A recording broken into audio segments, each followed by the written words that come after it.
This place doesn't look like much, does it? I didn't believe this was Randall's old joint until I checked inside. Shame that it's been left abandoned. That painting is something to see.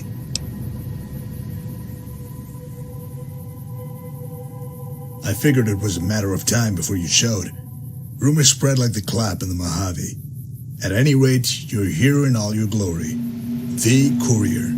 Do you get tired of that title? It's not very imposing, you know? Maybe that's the beauty of it. Nobody expects to be downed by a messenger. Hey, here's your letter. Oh, and you're dead. Do you pronounce it courier or courier? Probably doesn't matter. Tomato, tomato. It's a matter of what I need, actually. My job is to relay a message from my supervisor, a fellow by the name of Marco. See, he's rather upset over his brother's death, and he wants to settle with you in Utah. It's a very long trip. Luck. You are tightly wound, you know that? Just relax, hero.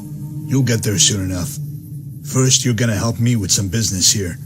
There are a few contacts here in the Mojave that I need to sort out on behalf of Marco's business interests. Funny thing is that there's some overlap with your past work. I managed to look through some of Randall's old records in the shack. To his credit, the man kept very meticulous records. He must have been quite the typist. Anyway, if you want to reach Utah, first you'll help me solve problems. Sort of like bounty hunting. Oh, and don't worry, you won't have to kill any women or children. Nothing that might compromise your code. These pretty much have it coming. That depends. Everybody likes choices in life, so let me varnish my offer so there's an illusion of freedom. You can swallow your pride and help me, which will doubtlessly provide opportunities for enrichment, conversation, and all manner of excitement. Or, you can forego my offer and fecklessly wander the wastes, wondering how you let a chance at Marco slip through your fingers. I'm sure some people would consider them equally valid choices. What a team we'll be. I can't wait! Gotta make a little stop before we meet the first guy. Here's the spot on your map.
Ah, you made it. The fiends really know how to make a neighborhood their own, don't they? Speaking of fiends, you remember Eileen, right?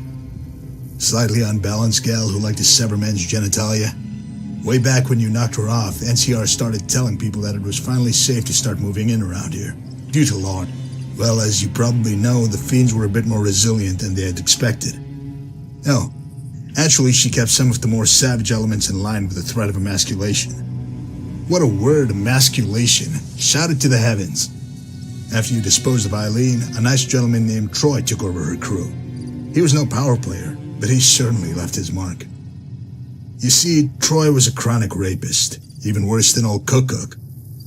Not long after the Owen family moved in here, Troy paid him a visit.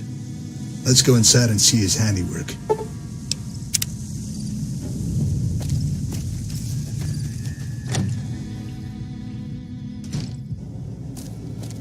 You know, if I knew that I caused this, even in a crazy roundabout sort of way, that would just eat me up inside. Sort of awkward now.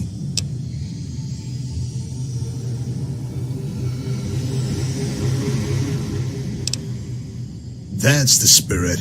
Denial. I love it. As a kid, my dad, a raging, wild drunk, would regularly beat us, then refuse to acknowledge it. Later I found out that smashing someone's kneecaps with a bat tends to correct the problem. They also confess a lot. A kneecap revival, if you will. Relax, we're not going down that road. When you're 13, you do all sorts of things that make you cringe later on. Hormones, I suppose. Point is, old Pappy stayed in denial until it blew up in his face, or his kneecaps. You can lie to yourself, but the truth will have its day. On that note, let's go deliver some truth to Troy. You can even use the bat technique if you want. See you there.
I just love a quick jaunt through the ruins of a dead city.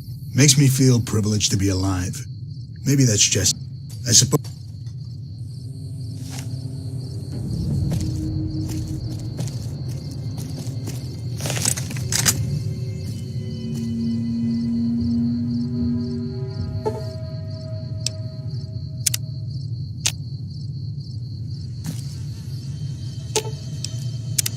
What do you need?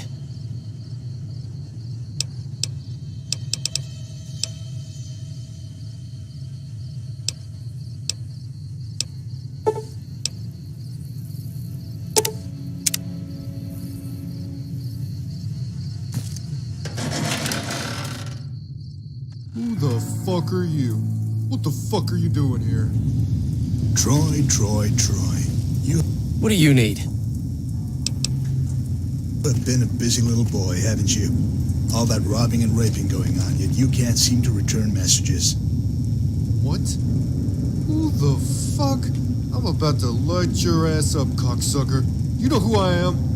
I'm gonna smoke you, then fuck you right up the ass. Do you know who I work for? A gentleman by the name of Marco. He's very unhappy that you ignored his messages. Not good, Troy. Next time, could you please wait until I finish my speech? Marco likes it when we scare them first. Reputation, regardless, he's dead, so good work. What do the bounty people normally say when you bring them rotting fingers? Actually, I don't. Next stop, Freeside. We get to take in the splendor of Vegas's grand cesspool.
Urine, feces, vomit.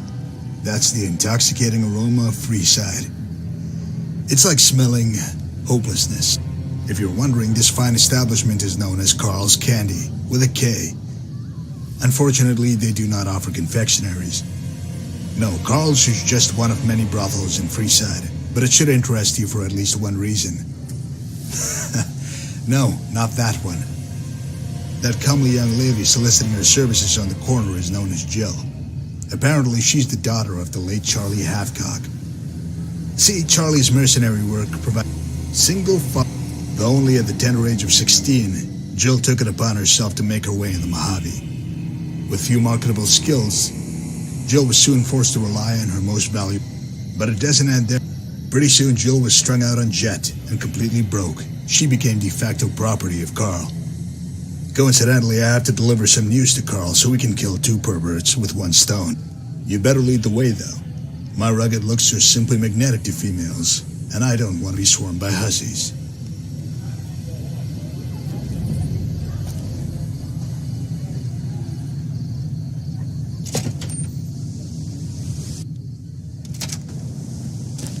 Shut the fuck up. Do you mind? I am trying to work here. If you're looking for some tail, check downstairs. Ah, Carl, tell me, does it make you feel strong when you smack around starving hookers? This is a real man right here. Ooh, excuse me? You go walk into my place and lay down attitude? Motherfucker, I will crack your skull open and shit in it. As much as I want to be moved by that arresting imagery, I need to get to the point, Carl. Do you remember the arrangement you had with Marco? Marco? Are you serious? That motherfucker ain't even real. So I took some guy's money and said I'd kick it up to Marco. What of it? It was a scam. No scam, Carl. You knowingly stole from one of Marco's associates, then went on to denounce the whole affair in public. Bad judgment, my boy.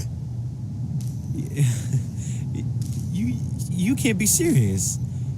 I was just joking with some boys in Freeside. Everyone knows Marco isn't real. Right? Oh, fuck, man. Oh, fuck. Holy shit, man. No joke, Carl. We'll make it quick. Or maybe not. It's really up to the discretion I'm out of here! associate.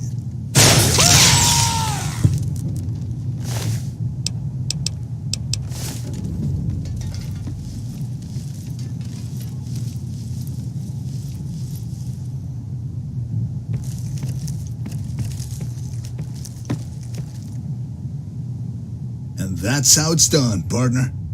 You showed patience, but didn't hesitate when it was time to act. Well done. Just one more stop, and then we can begin the great trek. There's a little homestead I want you to see first, though. Here's the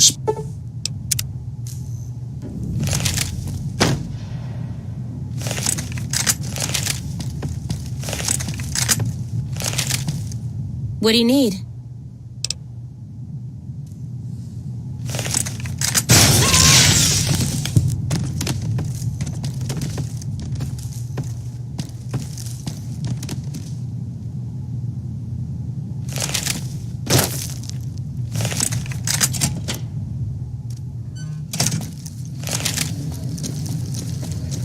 If it can be bought, it can be founded. Making routes.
This fine residence is the home of Dana Quigley, widow of the late Tom Quigley.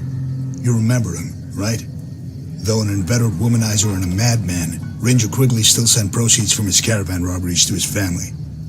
When his mischief caught up with him, Mrs. Quigley found herself destitute and struggled to provide for 3 children.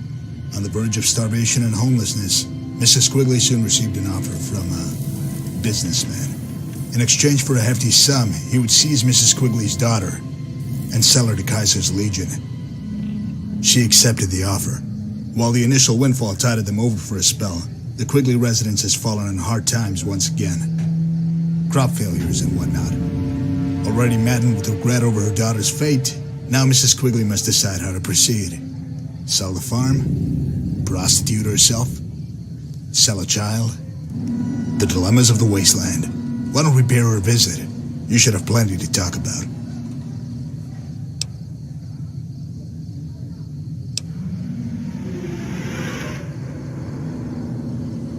Have I struck a nerve? I knew you were angry, but wow. Look at that vein just throbbing. I'm gonna guess you have high blood pressure. Let's go help this old bag, whether she likes it or not.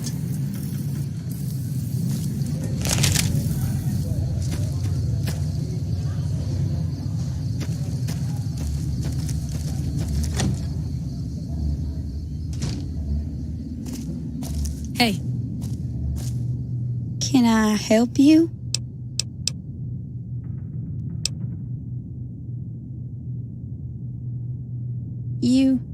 How did you know? I never told anyone, not ever. Please, please, please, you can't tell it.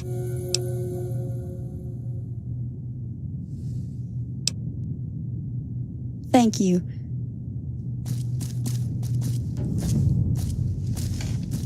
Wow. You actually surprised me that time. I am impressed. You have a cold, cold heart, my friend. There's more to you than I realized. I'd ask if you feel responsible, but I know you don't care. She might as well be a pesky bug or some other insignificant creature. I don't like to issue predictions, but Marco might just have a use for you. Strange partnership it would be, but who's to say it wouldn't work? We've got a date with some fancy legionary near Cottonwood Cove. See you there. What do you think you're doing? I'm not supposed to talk to strangers. I'm not supposed to talk to strangers. Hi there, mister. You need something? Yeah, what do you want? Hello again. Did you need something else? I doubt I can help you. I'm just a kid, you know.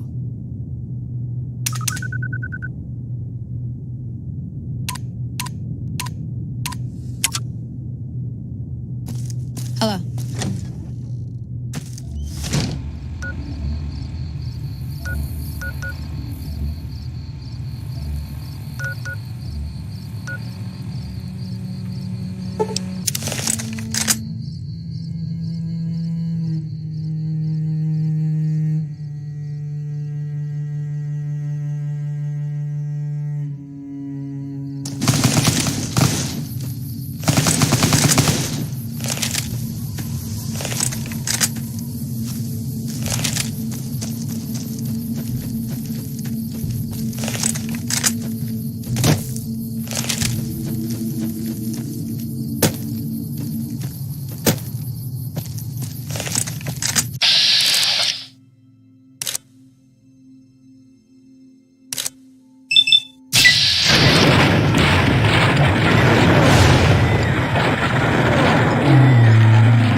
Far too slow, worm.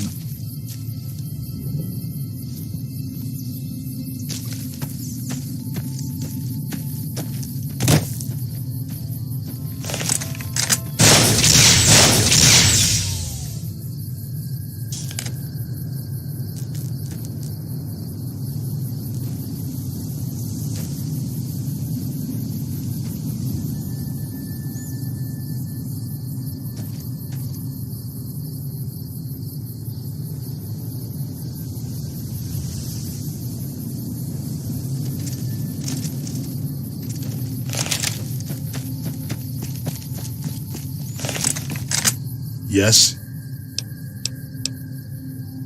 Do you always imagine elaborate, contrived showdowns with your antagonists? I'm afraid Marco's a touch more pragmatic in his eye. Don't worry, he'll fight you on his own terms when the time's right. First, I have to see to his interests while...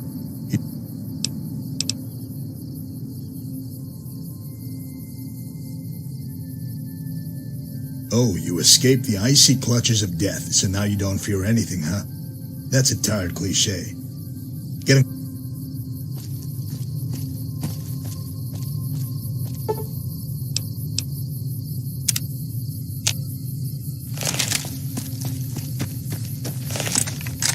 This nice little cavern is the temporary home of one Marcus Scribonius Libodrusus, an important man given his responsibility, slaves. Unbeknownst to his comrades, Drusus has been engaged with unsavory elements that happen to be in the employ of Marco.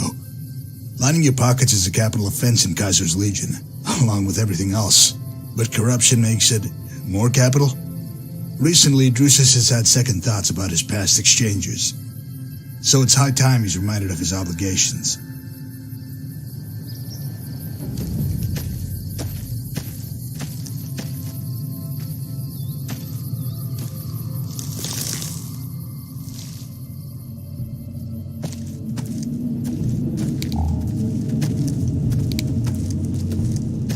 Who dares intrude in my quarters? Name yourselves. Not a polite reception, I must say. Is the hammer necessary? I think you're making my friend nervous.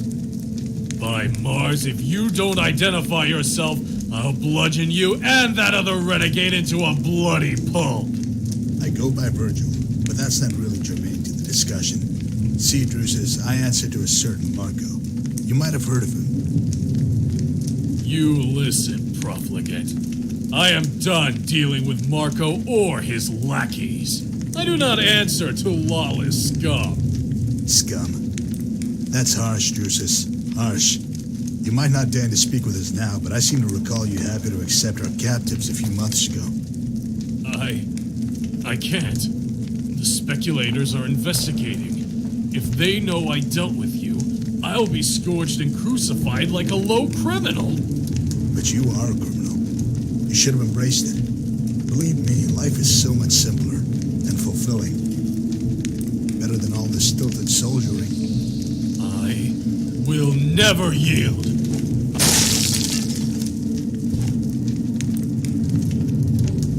Requiescat in pace, Drusus. He couldn't accept the change rendered by his choices. Now, where have I heard that before? If you're poised to lose some witty retort or just good old-fashioned vitriol, save it for just a touch longer. My business here is settled, so I must depart for Frosto. If you wish to join me, go to the Northern Passage and we'll make final preparations. Oh, and please leave any accompanying rabble here in the Mojave. Marco instructed me to bring you and no one else. See you there.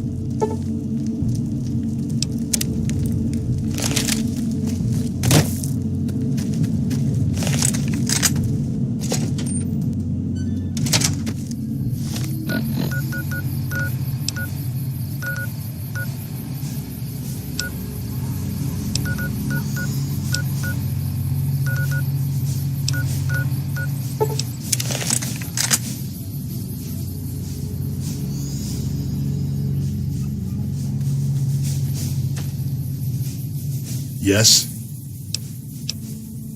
Only 250 miles to go. Let's get started.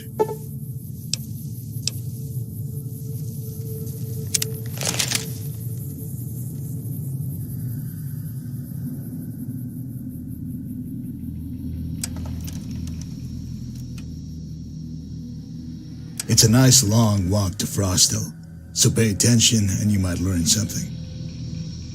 Over the years, travelers have told stories of a man in black, the most dangerous killer alive, from somewhere far to the east. For you, he was merely a name, Marco. He would have remained just that, if not for a chain of events after you emerged from the grave. You squared off with the Mojave's worst, and prevailed. Some began to speak of you as a living legend of the wasteland. None of this would have mattered until you met a man named Sergio and killed him. Then you had Marco's full attention. When he heard about his brother's death, he sent me to find you, to bring you to him, so that you could settle this. Now there will be a grim meeting between you and the man in black, after which, only one legend will endure.